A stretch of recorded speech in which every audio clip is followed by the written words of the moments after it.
The acid burn on her forearm had healed months ago, but Autumn Hayes still felt it every time she walked past the chemistry lab.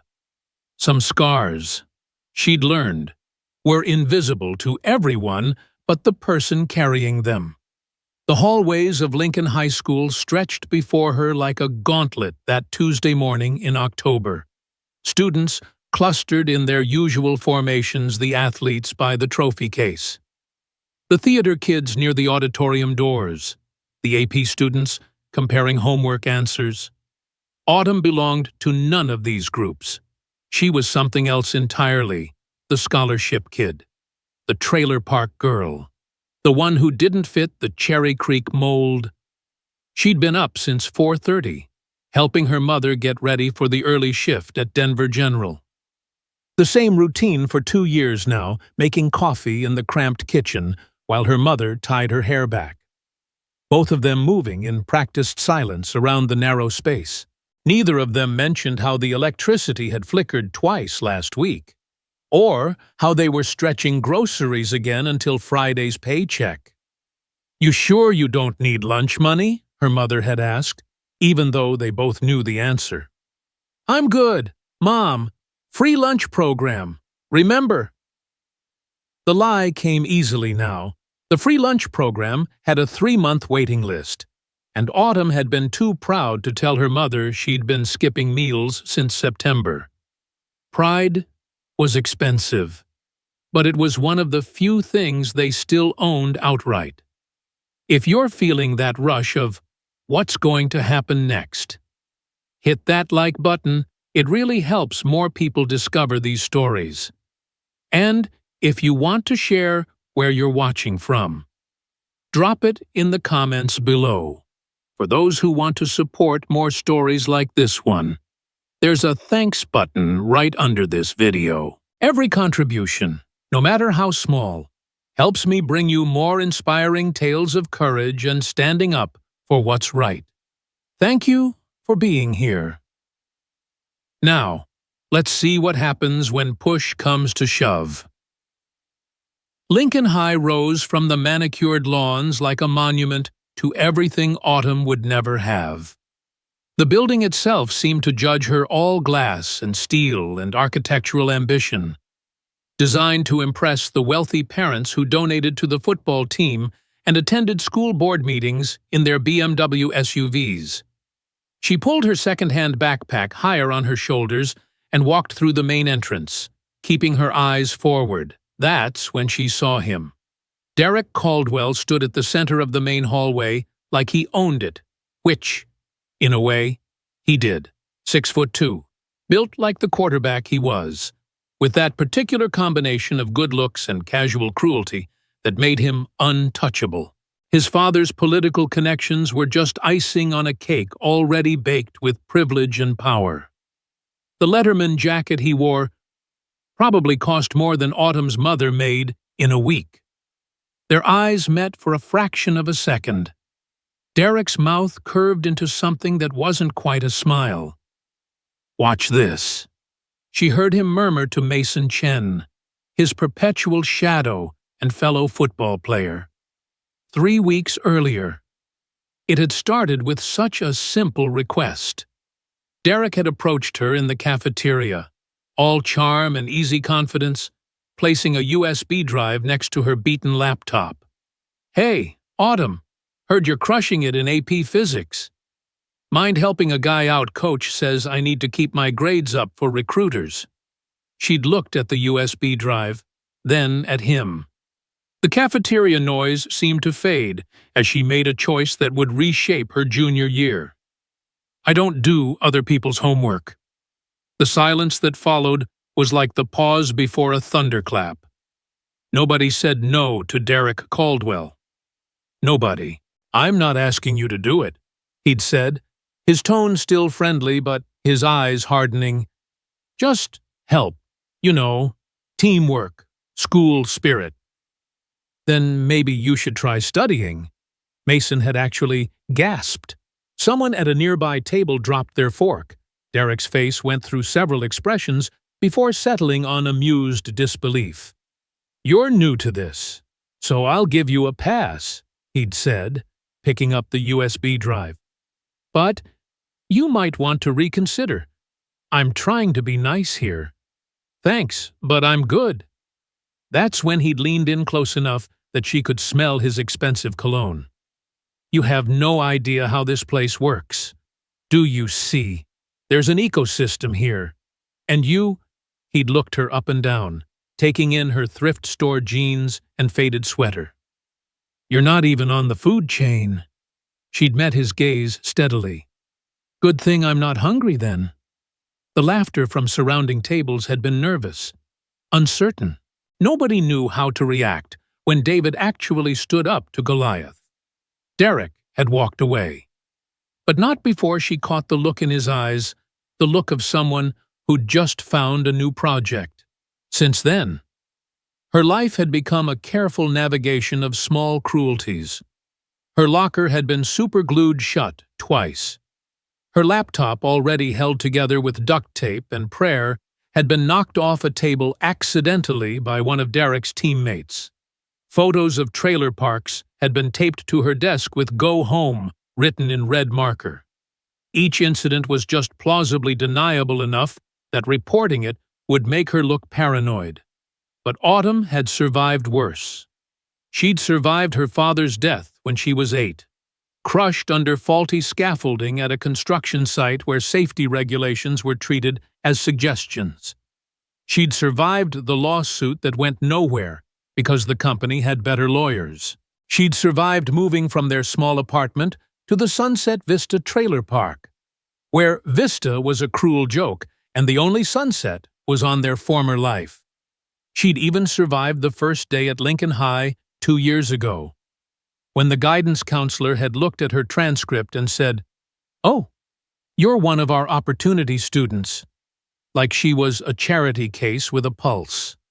What Derek didn't understand, what none of them understood, was that survival had made her dangerous in ways that had nothing to do with money or status. The morning progressed in its usual pattern. First period, AP English, where she sat in the back and took notes while other students complained about their ski trip plans being disrupted by an early snow. Second period, Calculus, where Mr. Peterson returned her test with a perfect score and a quiet nod of approval. She was building her escape route 1A at a time, each grade a rung on a ladder leading out of poverty. It was third period when everything changed. Chemistry with Mr. Torres was usually a safe space. The classroom smelled of sulfur and possibility, beakers and Bunsen burners arranged like an altar to the scientific method. Torres himself was different from the other teachers, a Desert Storm veteran with a slight limp and eyes that had seen too much. He treated all students the same, whether they drove Mercedes or took the city bus. Autumn was working on a titration experiment, carefully measuring drops of sodium hydroxide into an acid solution, when she felt the presence behind her. "Careful with that." Derek's voice was silk over steel. "Wouldn't want any accidents." She didn't turn around. "I'm good. Thanks." "You sure? Because from where I'm standing, you look a little unsteady." His friends, Mason, Tyler Brooks, and 2 other football players had formed a semicircle around her lab station. Other students were watching now. That particular stillness that preceded disaster in high school hierarchies. "Mr. Caldwell," Torres called from across the room. "Is there a problem?" "No, sir," Derek replied smoothly. "Just making sure Autumn's following safety protocols. We wouldn't want anyone getting hurt." The threat was subtle enough to pass as concern. Torres frowned, but turned back to helping another student. That's when Autumn felt Derek step closer, close enough that she could feel his breath on her neck. "Last chance," he whispered. "You can still choose the easy way." She turned then, meeting his gaze with steady defiance. "The easy way would have been letting my dad's death go uninvestigated. The easy way would have been accepting that trailer park kids don't deserve justice. I don't do easy. Something flickered in Derek's eyes. Surprise. Maybe. Or recognition. For a moment, she thought she saw past the bully to something else. Something that understood loss. She'd heard about his brother. Of course. Everyone had. Star student. Early admission to Yale. Found hanging in the pool house last summer. The Caldwell family had money for therapists and PR firms to manage the narrative. But money couldn't resurrect the dead. Your mistake, Derek said quietly. What happened next would be replayed in her mind 1,000 times. Each viewing revealing new details, new moments of choice and consequence. Derek's hand moved fast, almost casual in its violence. He grabbed the hem of her skirt and yanked down hard. The fabric tore away from her waist, pooling around her ankles. Time seemed to fracture the gasp from the class. Her stumble forward, the beaker of acid tilting, falling, splashing across her forearm as she tried to catch herself against the lab bench. The pain was immediate and specific, like someone had drawn a line of fire across her skin. But worse than the physical pain was the exposure. The vulnerability of standing there in her underwear while 30 students stared and someone, God, someone was filming, held up their phone. Oops, Derek said, stepping back with performed innocence. Wardrobe malfunction. The laughter that followed wasn't universal. Some students looked away, uncomfortable. Others seemed frozen in shock. But enough laughed. Enough pointed their phones. Enough made her humiliation complete. Mr. Torres was there in seconds, his military training evident in the way he moved. He grabbed a lab coat from the wall and wrapped it around her waist, then turned on the emergency shower, pulling her burning arm under the cold water. "Everyone out!" he barked. "Now!" The class scattered, but not before she heard Derek's parting shot. "Maybe buy better clothes next time. I hear Goodwill has sales." The nurse's office was quiet, except for the hum of fluorescent lights. Autumn sat on the paper-covered examination table while Mrs. Patterson applied burn cream to her arm.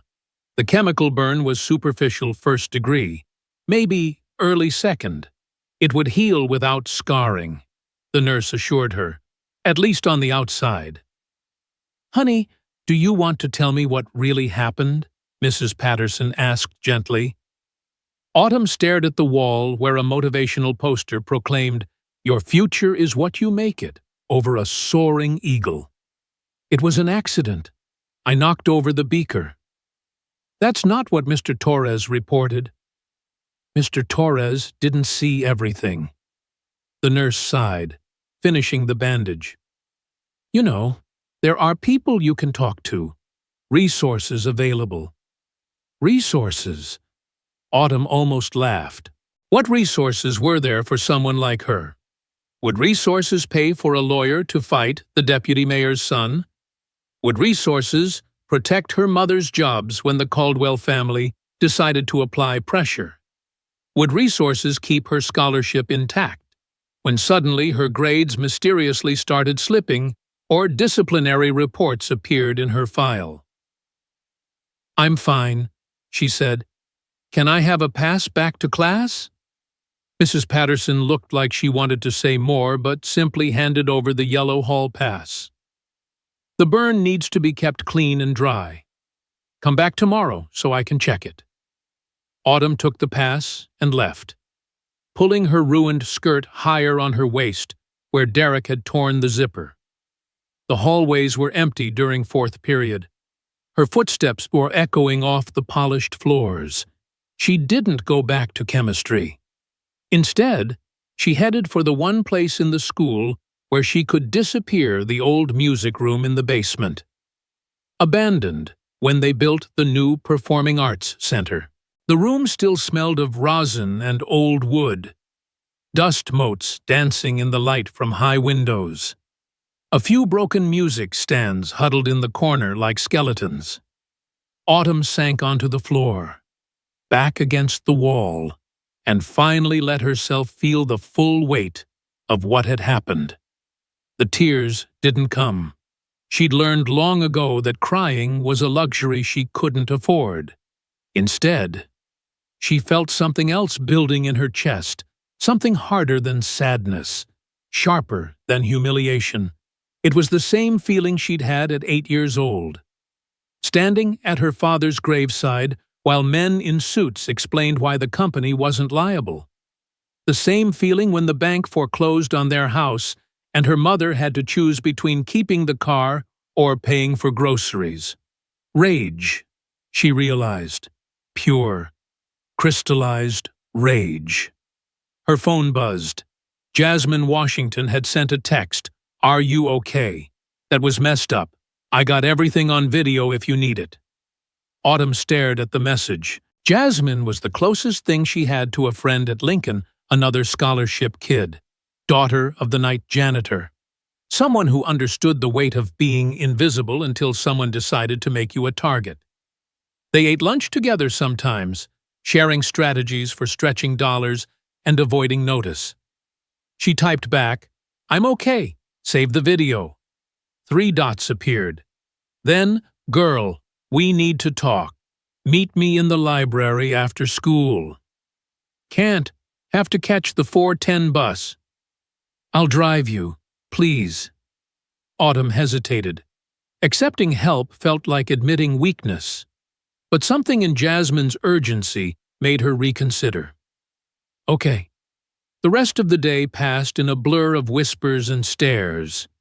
The video had already made its rounds. She could tell by the way conversation stopped when she walked by, the way eyes tracked her movement through the halls. Someone had added a caption, "Trailer trash takes a tumble." Creative. In 6th period history, she noticed Brandon Nguyen watching her.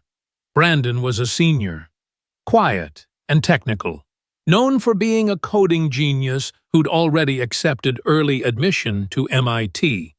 He'd had his own encounter with Derek's crew last year, something about refusing to hack grades. The details were murky. But Brandon had spent a week in the hospital, and Derek's friends had solid alibis. He slipped her a note as class ended, "Check your email tonight. Encrypted file. Password is your dad's birthday." Before she could respond, he was gone. The library after school was nearly empty. Just a few dedicated students and the librarian who pretended not to notice when kids stayed past closing. Jasmine was waiting in the back corner, laptop open, face grim. "Sit," she said. "You need to see this." The video was worse than Autumn had imagined. The angle caught everything Derek's calculated approach. The deliberate nature of the assault, her fall, the acid splash. But Jasmine had more than just that incident. "I've been recording him for weeks," she admitted. "Ever since he started harassing you. Look."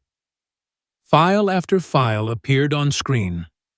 Derek shoving a freshman into a locker.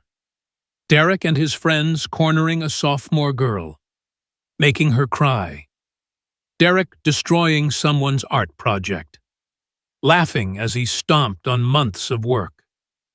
"There's 47 incidents documented here," Jasmine said quietly. "Going back 3 years. Brandon's been helping. He got into the school's security system, pulled footage they thought was deleted." "Why?" Autumn asked. "Why collect all this?" Jasmine's face hardened. "Because my cousin was one of his victims 2 years ago. Maria Vasquez. Remember her straight-A student? Full ride to Columbia." Autumn vaguely recalled a quiet girl who'd disappeared junior year. She tried to report him for sexual assault. Nothing happened except her college acceptance got mysteriously revoked, and her family started getting visits from ICE. They're citizens, been here for generations. But suddenly, there were questions about documentation. She tried to kill herself. Autumn, 16 years old, and she drank bleach because Derek Caldwell decided she was his toy.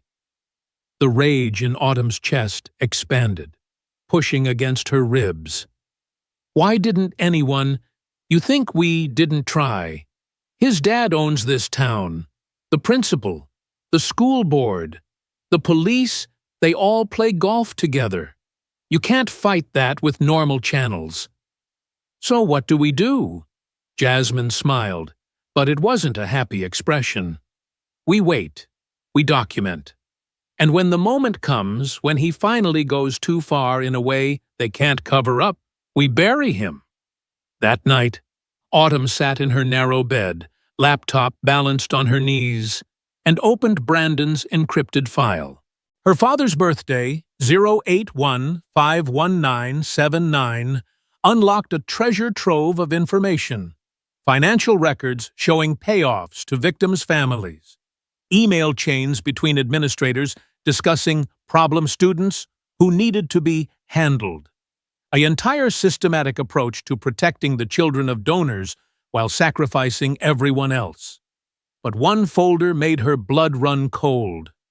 Autumn Hayes' contingency plans. Inside were documents dated from 3 weeks ago, right after she'd refused Derek. Plans to plant drugs in her locker. Forged disciplinary reports waiting to be filed. Even a draft letter revoking her scholarship for conduct unbecoming. They'd been preparing to destroy her before she'd even known she was at war. She closed the laptop and stared at the water-stained ceiling of her trailer. From the next room, she could hear her mother's exhausted breathing, the sleep of someone who worked 16-hour days and still couldn't get ahead. Outside, someone's dog barked and a car with a broken muffler rumbled past. This was her world, small, constrained, held together by determination and duct tape. But tomorrow she had to walk back into theirs, where money made the rules and people like her were just collateral damage. Her phone buzzed. Unknown number. You think you're smart. Keeping evidence. My family has lawyers who eat little girls like you for breakfast. Drop it now, or what happened today will seem like a picnic. D. She stared at the message for a long moment, then typed back, no. Send. Sometimes a single word was its own form of revolution. The next morning came too soon, and not soon enough. Autumn woke at 4. Habit pulling her from restless dreams. Her arm throbbed where the acid had burned, a constant reminder of yesterday's humiliation.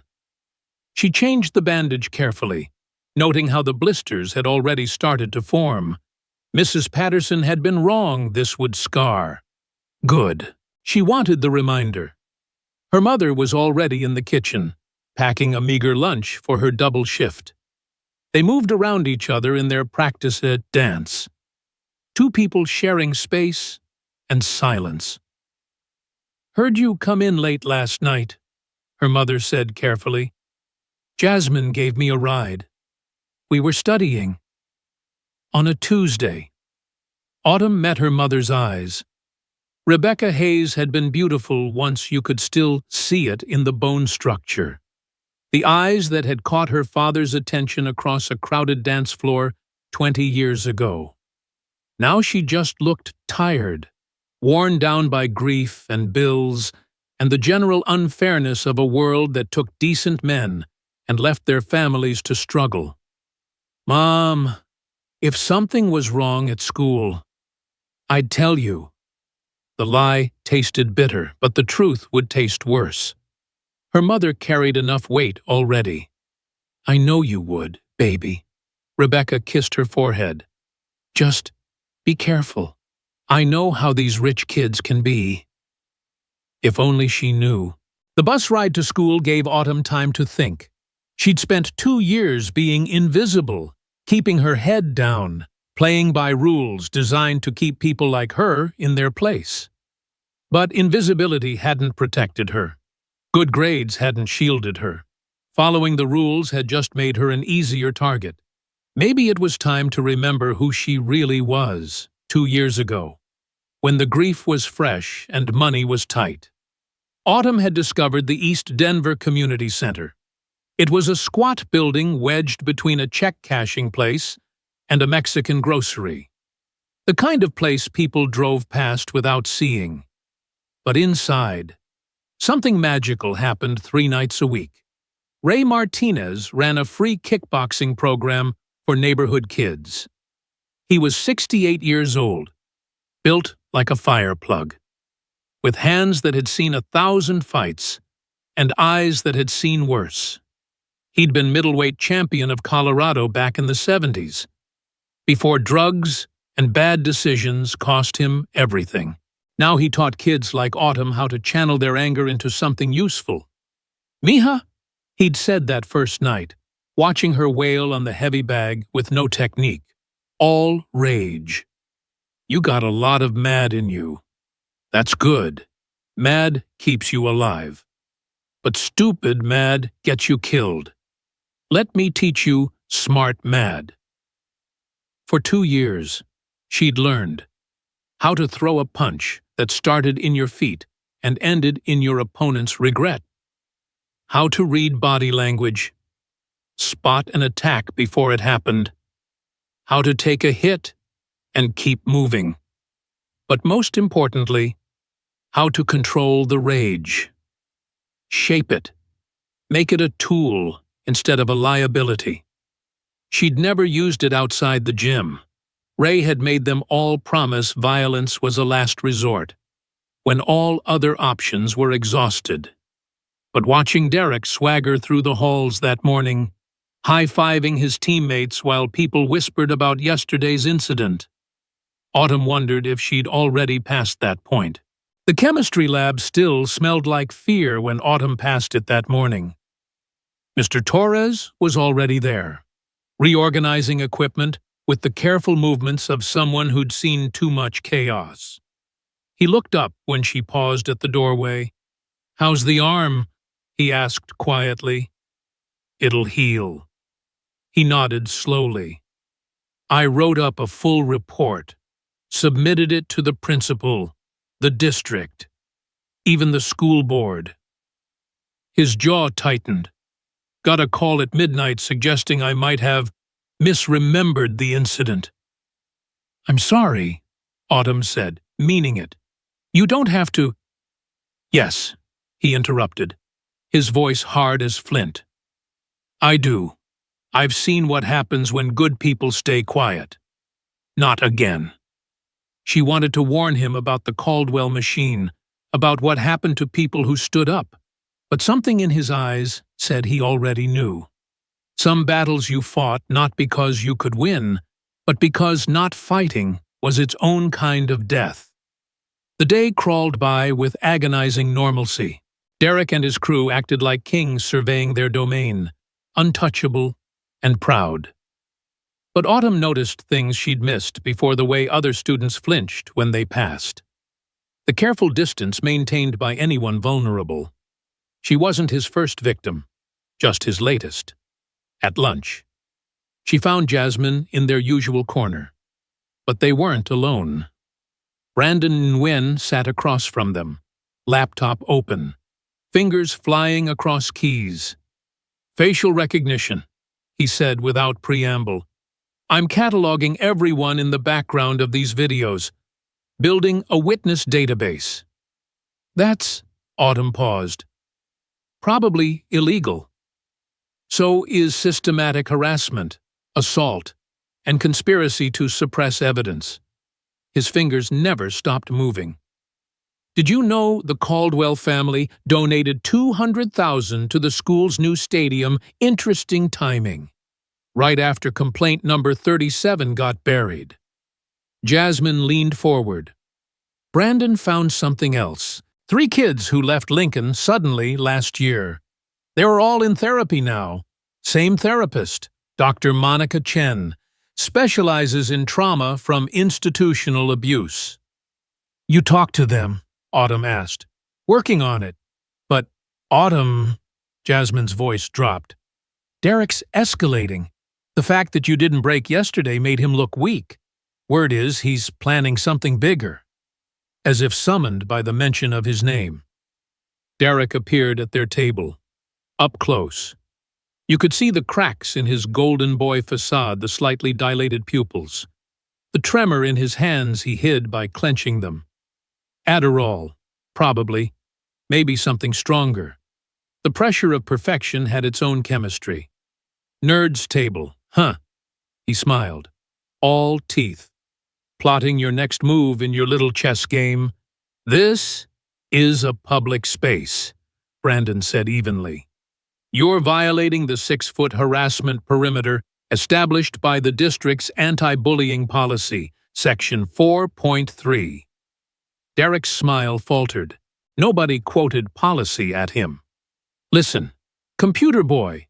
No. Autumn stood, forcing him to look up at her. You listen. I'm done being your project. Find another hobby. Something dangerous flashed in his eyes. Parking lot, 3:30. Come alone. That's supposed to scare me. He leaned in close enough that she could smell the energy drinks and desperation on his breath. You have no idea what I can do to you. Your mom cleans toilets at Denver General.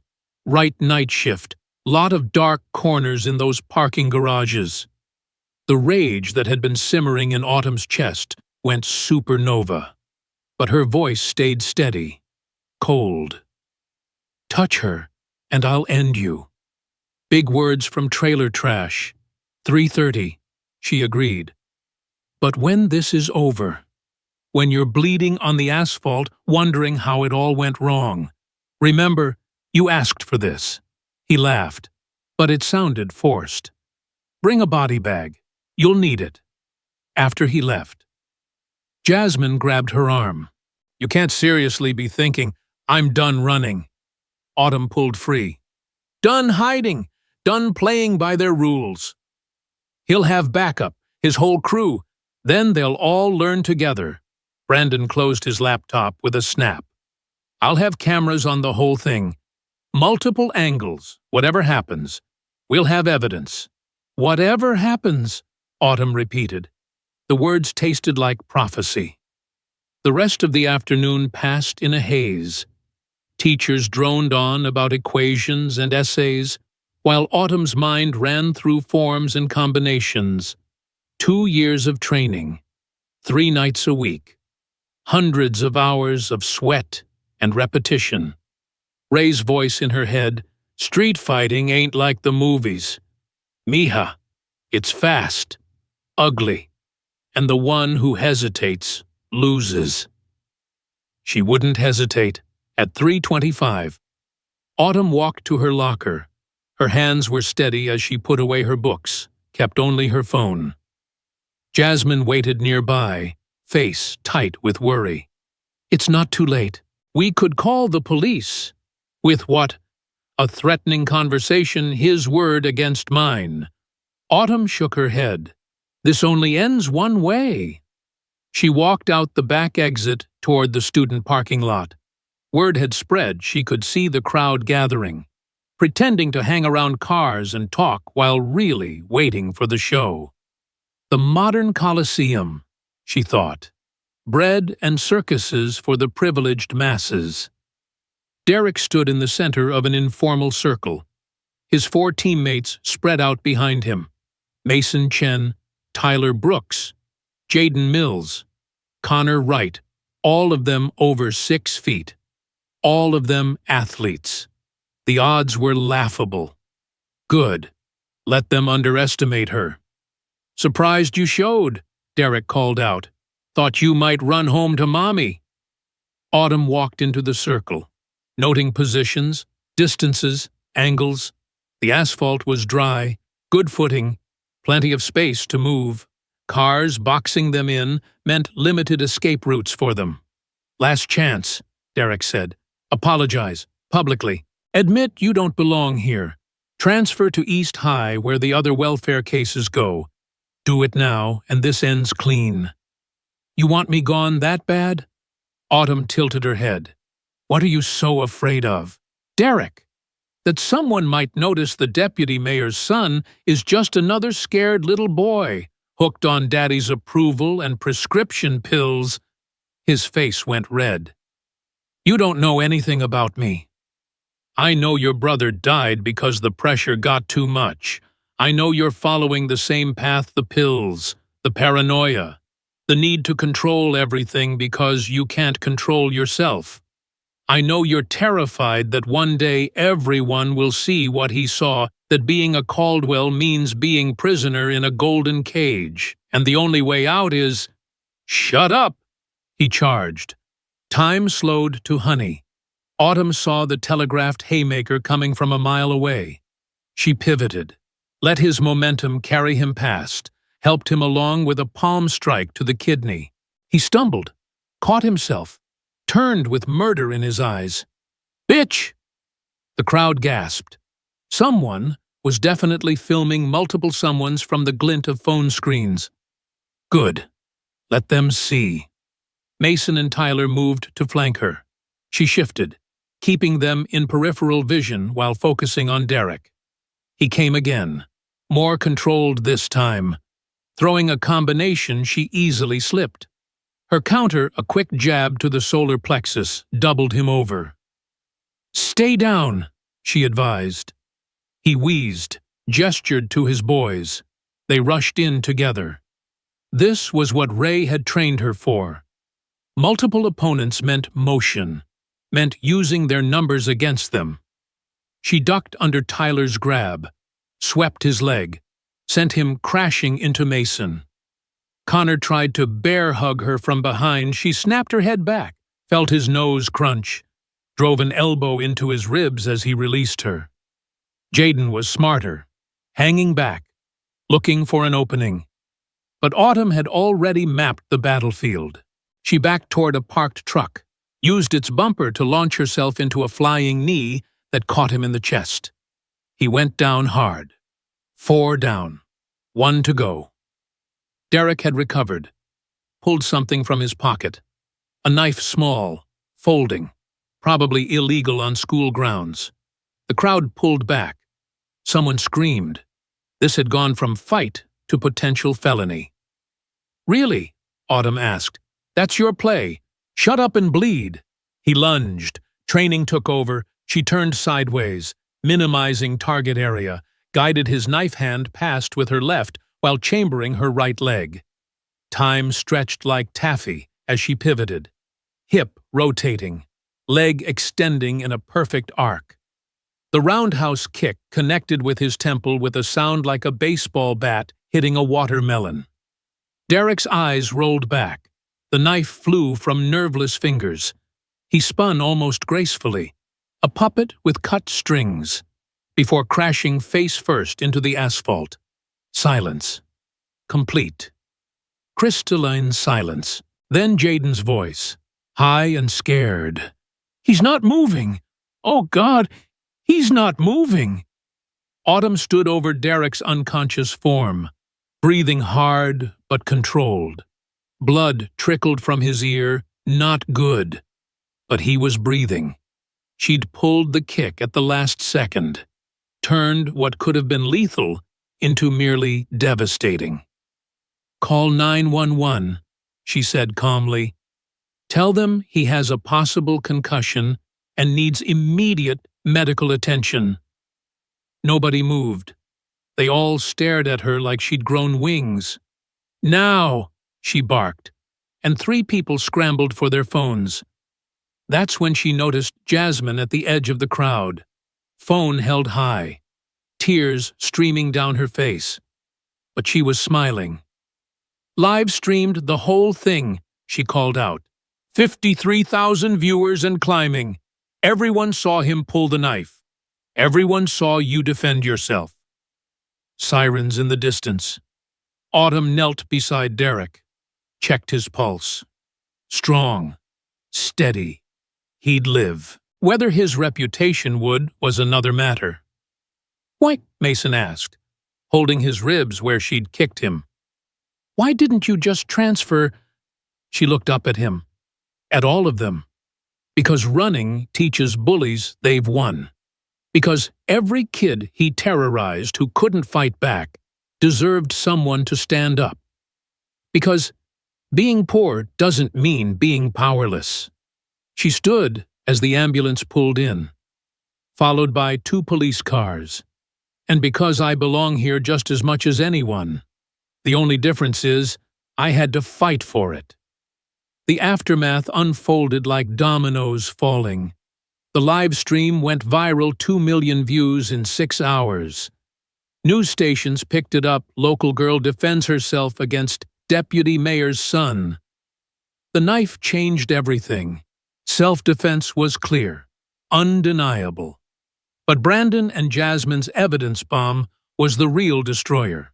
47 documented incidents, financial records, cover-up communications, FBI involvement was swift and thorough. Deputy Mayor Caldwell's resignation came within 48 hours, followed by arrests of 6 school officials. Derek spent 3 days in the hospital with a severe concussion. When he woke, he faced assault with a deadly weapon charges. His parents' lawyers got it pled down to juvenile detention, but the golden boy was thoroughly tarnished. The other boys flipped fast, testifying about Derek's systematic targeting of scholarship students, minority kids, anyone he saw as beneath him. The culture of fear he'd cultivated crumbled without its keystone predator. Principal Stevens was replaced by Dr. Carmen Rodriguez, a former Marine who'd spent 10 years reforming troubled schools. Her first act was a complete review of bullying policies. Her second was personally apologizing to every victim Brandon's database had identified. Autumn became something she'd never wanted famous. Interview requests poured in. Scholarships appeared from nowhere. Martial arts schools offered free training. She turned them all down. "I'm not a hero," she told the one reporter she agreed to meet. "I'm just someone who got tired of being afraid. The real heroes are the kids who survived without throwing a punch, who endured and kept going. I just got lucky that my dad loved me enough to make sure I could protect myself." 2 months later, a different kind of letter arrived. MIT early admission, full scholarship, special recognition for exceptional courage and academic excellence in the face of adversity. The note from the Dean of Admissions was handwritten, "We seek students who will change the world. Based on your actions and achievements, we believe you're exactly what MIT needs. Sometimes the best engineers are those who know how to dismantle broken systems."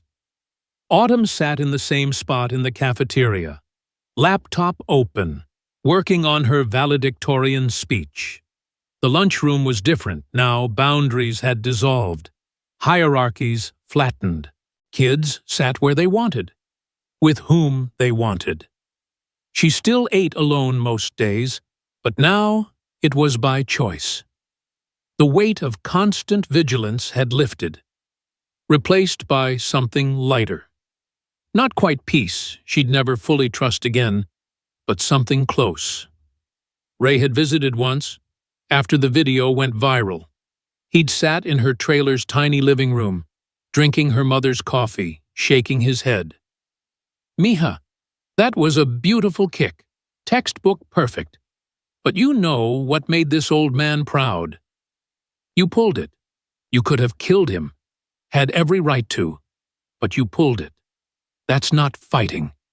That's wisdom." He deserved worse, she'd admitted. Maybe.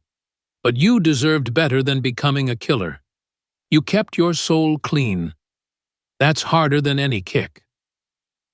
Now, staring at the blank page that would become her graduation speech, Autumn thought about systems and power, about the kids still trapped in schools where no one filmed the abuse, where no one stood up, She began typing, "At 16, I learned that violence is sometimes the only language power understands. But I also learned that real strength isn't in the punch you throw, it's in knowing when to stop. It's in turning your pain into purpose, your rage into reform." I stand here today not because I'm special, but because I was lucky. Lucky to have a dead father who loved me enough to leave memories of strength. Lucky to have a mother who worked herself to exhaustion so I could have chances she never did. Lucky to find teachers who cared more about truth than politics. Lucky to have friends brave enough to document injustice. She saved the document, closed her laptop, through the cafeteria windows. She could see the Rockies in the distance, snow-capped and enduring. Beautiful things that stood firm no matter what storms came.